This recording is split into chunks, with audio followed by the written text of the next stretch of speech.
Go. Hello, good evening. Hope everybody's well. See that I've just popped in the chat there that everybody has hopefully got all their Christmas shopping already done. I know probably like myself, everybody leaves it till the last minute. Mark, are you one of those ones that gets the shopping done in early, or do you leave it till the Christmas Eve to do that last minute rush? Well, I used to many years ago, but my wife keeps me in check now, so we tend to be a bit more organised about it. But, yeah, I used to be one of those people running around last minute. I do enjoy doing that, to be honest. Though I actually quite like that buzz of it on Christmas Eve. Sometimes it just makes it feel a little bit more Christmassy. So as you already know, everybody already knows. Questions, guys, please keep them coming. There's none in the chat at the moment, but hopefully we can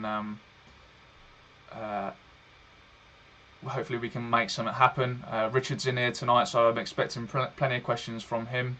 Why does Mark look superimposed? He's blurred his screen because actually he doesn't want all of his background here. He doesn't have the banners like I do in the background, so he's chosen to keep it blurred out this evening. My setup's a little bit different today. I've had to have a little change around because of moving house, etc.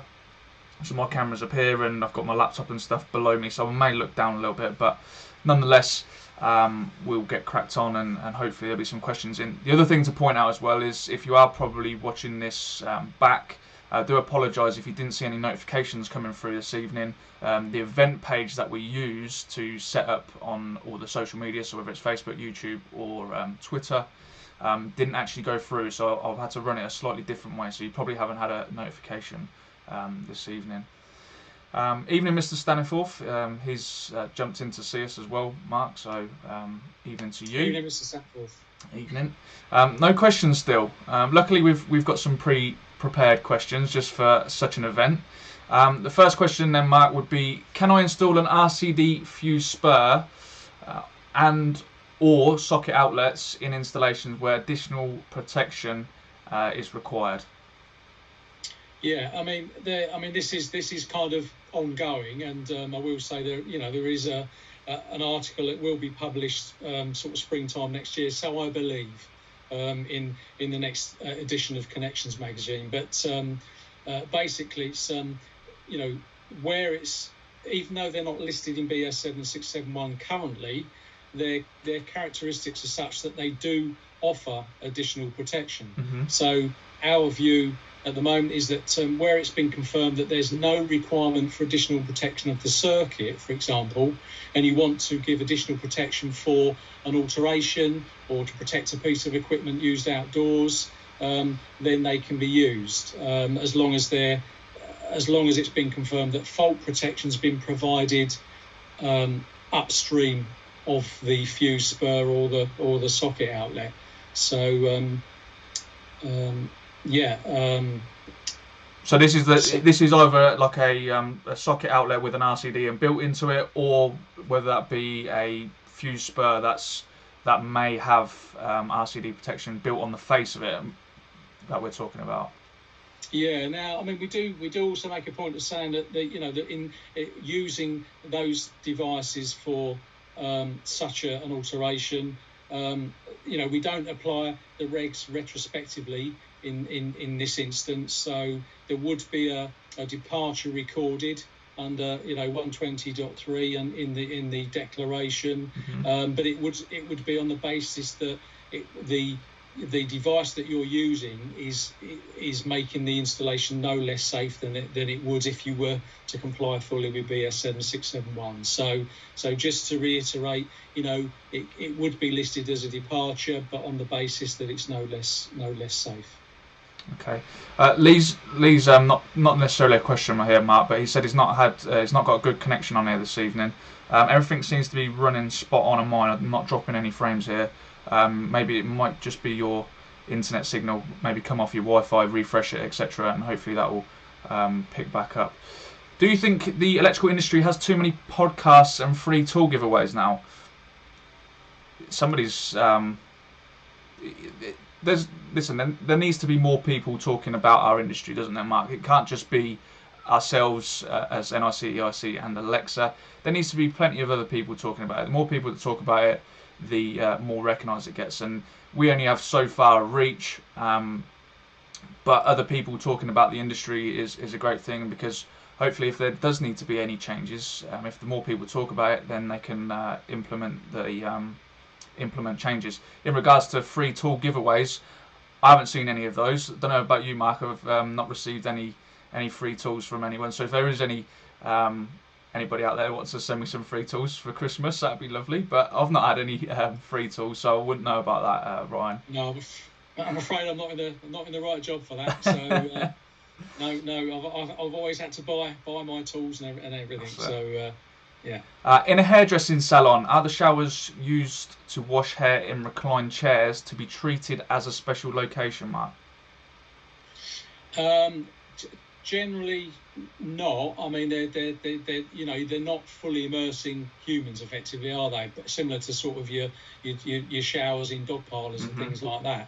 But we'd recommend that the rules of, where they can be applied, the requirements of Section 701 possibly, to provide that additional protection. I mean, after all, we are talking about an enhanced protection in locations where you've got external influences to take higher account of, such as where you've got water jets being used and things. So and it will depend on the surroundings, like you say, that ingress of moisture that may be there, if there's, I don't know, lights above it, or whether there's any socket outlets that are adjacent to it or anything like that. So I wouldn't necessarily say, Mark, that they would be solely treated as a special location, but there's some considerations, as you've mentioned there, that would need to be taken into consideration.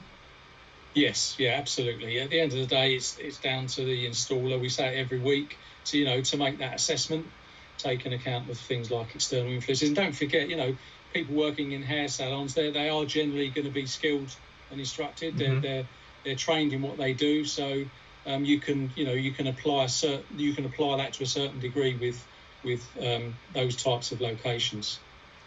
Evening, Johnny. Hope you're well. Nice to see you in here again this evening.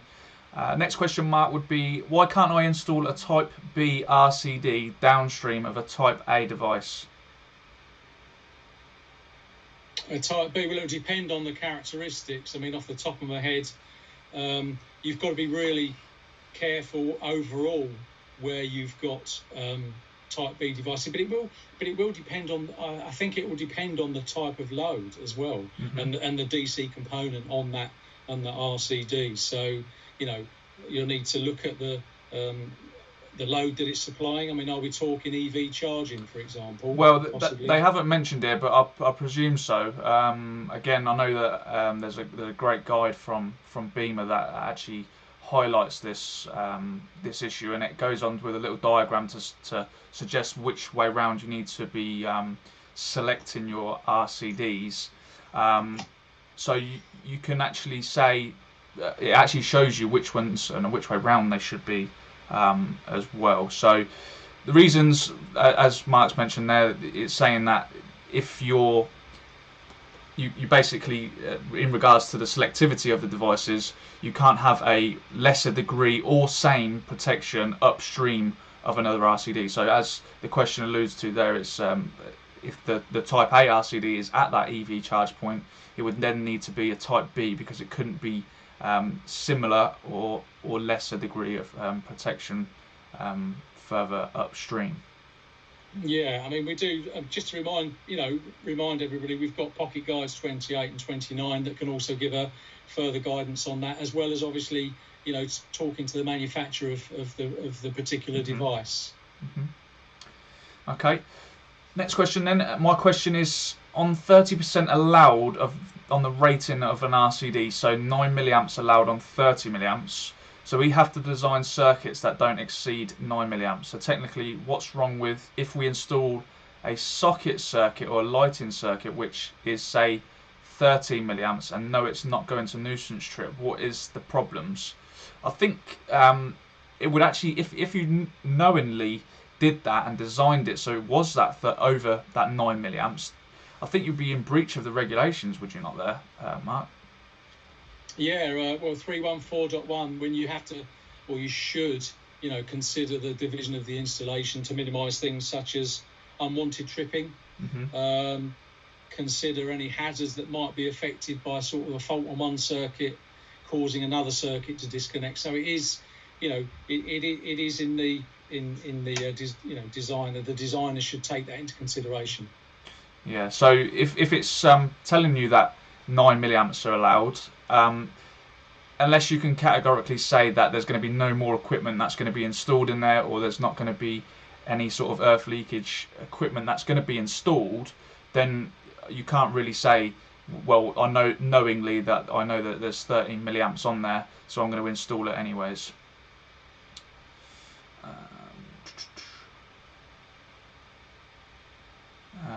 What else have we got there then? Someone else replying to each other. So again, nice to see everybody having a general discussion with each other in there here tonight. I've been told that when doing an EICR for a property with a wooden consumer unit, we need to fail the report and recommend a new replacement. Is that right? Not necessarily. No. I mean, if the fuse board is still fit for purpose and the IP rating isn't compromised, then it. The inspector may choose to record a comment, but they'll need to take into consideration perhaps where it's located as well. If it's located possibly in a room that's got a high potential for combustibility, or it's in the sole means of an escape route, then that might warrant a C3, for example. But the bottom line here is that the fuse board needs to be fit for purpose still. Okay. Will the NIC EIC release any of their publications as a download to use on apps such as Vital Source, Bookshelf?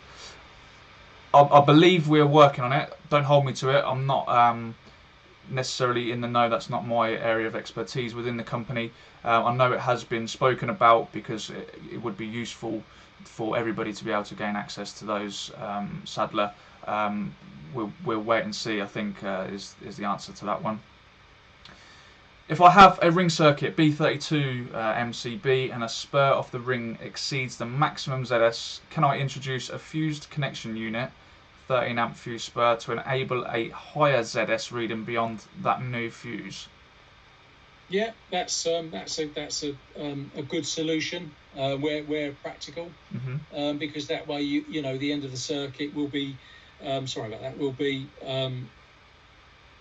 taken into. You'll be relying on that plug top fuse in the first instance to give you selectivity and full coordination in the event of a fault happening between that fuse spur and the end of the circuit. Okay. The big boss is in here. John's in here. Good evening to Mr. O'Neill. Darren's kindly winding him up, saying up the Arsenal. I'm sure he's not best pleased about the result yesterday. There was me thinking that actually Spurs dropping points was a bad thing, but seeing Arsenal lose to Burnley made up for it. So, consumer unit with no markings, or is that no markup? So he's followed on with the follow-up question. If consumer unit with no markup, what code can we use? So if there's no labelling to a consumer unit mark, identification of circuits, whether that be next inspection labels or RCD test labels, etc. Is there any code that they should be affording to that? I mean, generally speaking, if it doesn't sort of give rise to danger, if it doesn't, make the electrical installation unsafe, it could be a comment. I mean, if there's a particular label that could lead to the confusion or potential danger, then perhaps a more onerous code. But generally speaking, worthy of a comment and possibly a C3. Apparently as well, Schneider have a good 2020 guide on RCDs, includes selectivity requirements and a nice table with example leakage currents for equipment for us to understand the 30% regulation better. So if anybody wants to head over to there at some point and pick up that guide, that may be useful to some people as well. It's nice to see that manufacturers are coming out with some information, Mark, because from time to time it sometimes it gets lost in translation. We have to try and piece it all together to understand actually what's going on here. Yeah, no, absolutely. I mean, I think you'll find that the more sort of research you do, lots of the bigger manufacturers have been bringing information out for years. Yeah. People like Eaton, MEM. There's lots of information on their websites, or even they've got their own technical people. So it's always good to try and contact those people. Okay. Following on from the one about the 9 milliamps, Mark, Richard here has put, yes, I know we will, but realistically on an RCBO where we go over 9 milliamps, it seems a bit of an overkill. An RCD tends to trip between 18 to 26 milliamps. We know that, and we've spoken about it on here before, that actually within the RCD standard, it states that the RCD can actually trip anything over 15 milliamps. So you're right in what you're saying there. It tends to trip between that 18 to 26, but the regulations are there. So if you wanted to do that, you could simply put in a statement on your EIC and deviate away from the regulations. Again, you would obviously need to make sure that your insurance covers you for that as well.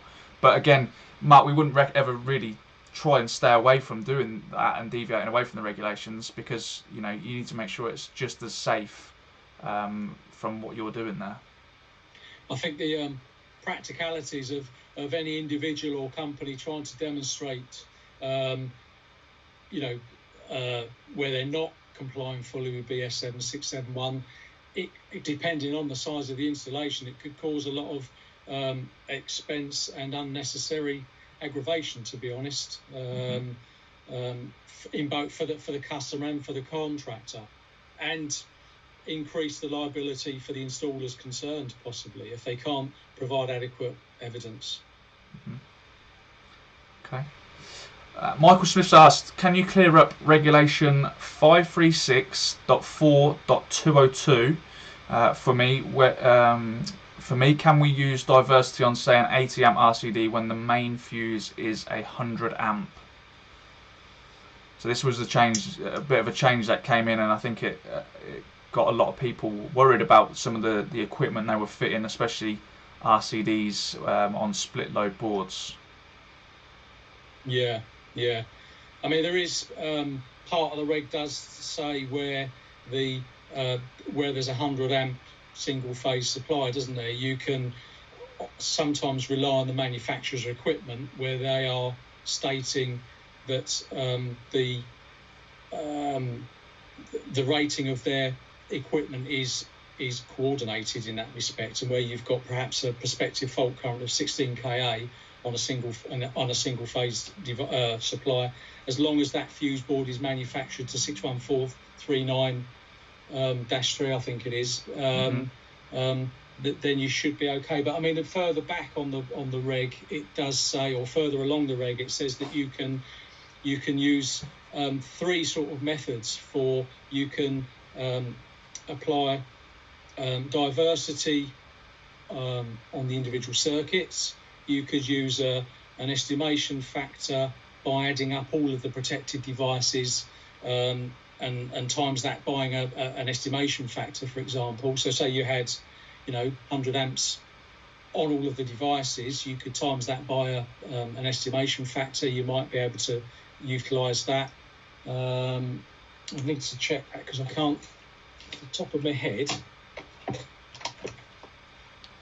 I've not necessarily seen an estimation factor there, but we would say that you know, if you've been in the industry a long time, you would understand that the loads that you're protecting there, whether on the MCBs, Mark, wouldn't necessarily go over that of the 80 amp or 100 amp RCD that's being fitted there.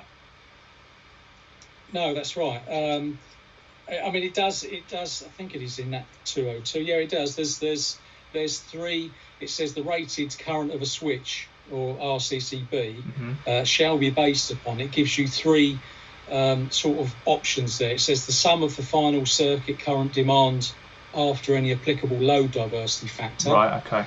Or or the sum of the final circuit current demand after any applicable load diversity factors, together with allowances for diversity between final circuits. It's a bit, quite a bit to take in on a Facebook question. But lastly, it says the sum of the downstream overcurrent protected device or circuit rated current multiplied by a diversity factor. Right. So that's where I was talking about the estimation method. But at the top of the reg there, it said that the relevant design current shall not exceed the rated current of an assembly. So we are talking about the whole assembly, where you're using fuse boards to 61439-3. The bit I mentioned at the start of that answer was actually falls under Reg 536.4.201, which is another English reg. So really, the two should be read in conjunction with each other, because Dot 202 is talking about either the rating of a whole assembly or the rating of the current of an individual circuit. So it depends on which way the installer is going to go to work out the diversity of any of that equipment. But also you might need to look at the energy let through rating of that upstream overcurrent protected device as well. Hopefully that'll answer it. But if you require further clarification, then you can always call the helpline or email us. Following on from the question about the milliamps on the RCD, the 9 milliamp factor that we've been talking about, Richard here's put again, so we're going to have to start installing 2 twin sockets per circuit for computers, which will get very costly. We've just had the DPC, haven't we? We've just seen that finally shut its doors, and they were talking about that in the DPC, about removing that risk assessment. It just seems like everybody sits there and goes, they're going to change this now. You had your chance to comment on it. We spoke a lot about it.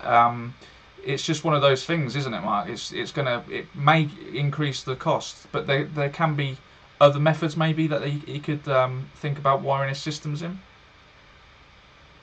Yeah, I mean, ultimately for new installations, it's going to need to be considered, isn't it, at the design process first off. I mean, it's slightly different, I guess, if you're going along to repair an existing installation, particularly where you've got underfloor track systems. It might be a bit more difficult to achieve, but certainly from a new installation point of view, you're effectively talking about designing around it, designing it out so that you haven't got that issue. But ultimately, it will mean more circuits.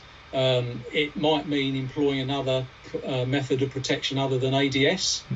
Don't forget, there's 4 methods of protection that are used throughout BS 7671. So don't dismiss all of those. Okay. Ben Smith here said, "Can we have a Christmas work do this year?" with a little praying emoji. I don't think it's going to happen this year, unfortunately, Ben. Sorry.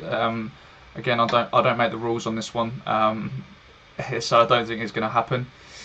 Next question is it required now to protect an SPD with an MCB and not wire them direct to the outgoing supply? A manufacturer do require this now, but apparently it doesn't go on. Apparently they said 40 amps is required, but my assessment with the NIC said it's not needed.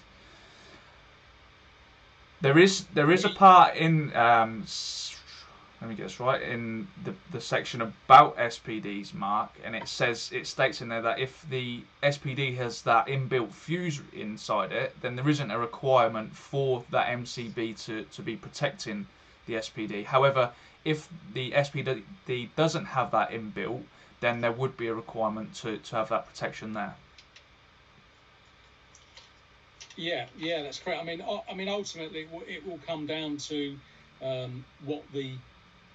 what you can get from the manufacturer. I mean, in my experience, I've not fitted that many, but when I did, they always specified that it should be protected by an overcurrent protected device.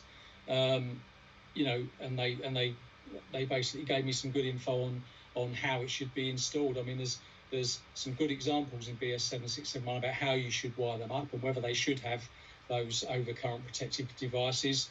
Generally speaking, we would say they do need an overcurrent protected device. I mean, it's a circuit in its own right, irrespective of the fact that you've only got possibly 400 mil of tails supplying that SPD. But as Jake says, you know, if the actual product itself has got overcurrent protection, then you may not need it, but you still need to protect the tails supplying the SPD. So don't forget about that. That's very important. So that's kind of the primary one of the main reasons for using an overcurrent protective device. I mean, you've also got, you know, the overload protection of that device, that SPD, but you're also protecting those supply tails. Okay. Another one about RCDs. I believe this has been asked before, but on a type AC RCD, what DC milliamp is required to blind the RCD? Shout me out. Shouting you out, Simon.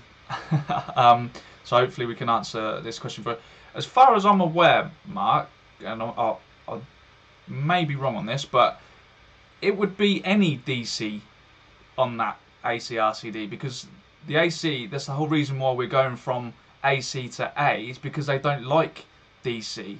So surely if it was any type of DC or any DC that's sitting on that coil, it would effectively blind it. Yeah, I mean, I'm, you know, we don't make products, so I mean the old D-lock on the Robin separates. I can't remember what sort of current they used to put out, whether that was 25 milliamps or 35 milliamps, but it would largely depend on the type of RCD as well, because the electronic RCDs aren't as sensitive to the old type where you had a monitoring coil, for want of a better word, that could be saturated. I don't think the electronic RCDs are as sensitive to the DC current as the older, you know, RCDs that work differently, that are mechanical, from want of a better word, and not. Yeah. Okay. Couple more questions then before we start to wrap things up. Adiabatic equation. Are you ready for this? Yeah.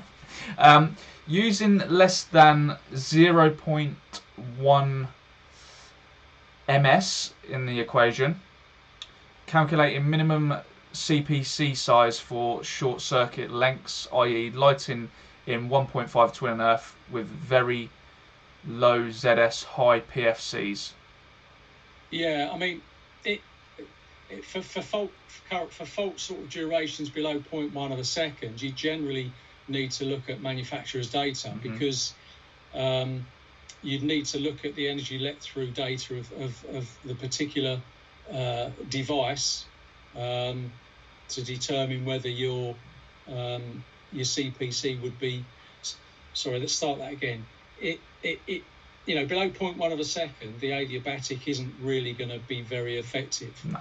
You need to look at the overheating effect, or the thermal withstand of the cable, if you like, for fault currents of such a short duration, because for that duration they can be really, really high, which can cause the cable to, you know, exceed its maximum operating temperature. So there is a regulation that the contractor can look at, 434.5.2, and the basically for that is the time. There's a little calculation in that regulation that lets you work out a basic cable time that the cable would take to go from its 70 degree working temperature up to like 160 degree limiting combustible factor, if you like. So as long as your cable time is bigger than the disconnection time of the protected device, you know that for that level of fault current, or that duration of fault current, that your your cable will be able to withstand that thermal increase. Okay. But yeah, I mean, yeah, I don't think I can explain it. Our final question then is South Pass. Now we normally do around about half an hour. 16 mil twin and earth fed via KMF to flat DB with no additional earth. Water and gas bonds inside the flat run back to flat distribution. How would this be coded on an older installation, as surely the KMF earth to DB is now combined? I don't fully understand it. No, I don't follow that one. Twin and earth to a 100 amp KMF. It doesn't say the size of the KMF. It just says KMF to flat DB with no additional earth. We'd need to know the size of the earth within inside that twin and earth, I guess. Is he concerned that the earth inside the twin and earth is not, or the CPC inside is not big enough? I presume so. That's where he's going with that. Well, okay. Well, we'll assume that then. So, obviously, BS 7671 allows two methods for determining the size of the CPC or a protective conductor, main protective conductor, and that will be table 54.7. But where it doesn't comply with table 54.7, which is often the case for existing installations, or it can be, you'd need to go to the adiabatic equation. Okay. My better half has put in, nice work fellas as always. I know everyone appreciates your time and fountain of knowledge on a Monday evening. I feel I'm the oracle on best practice guides now, so thanks to you. And then she's put, your dinner is almost ready. So that must be my cue to wrap up for the evening. Thank you all again for joining us. Apologies that the event didn't pop up to some of the people that may have been in here this evening. We'll make sure that's up and running for next Monday. It will be the last one before Christmas. Myself and Sam will be taking you through that. Sam's going to be driving it. He wants to have a little go at that, so hopefully you can bear with us if we have any technical issues there. But from myself, Mark, and everybody here at NIC, EIC and Alexa, enjoy the rest of your evening, and we'll look forward to catching up with you next week. Cheers then. Bye bye.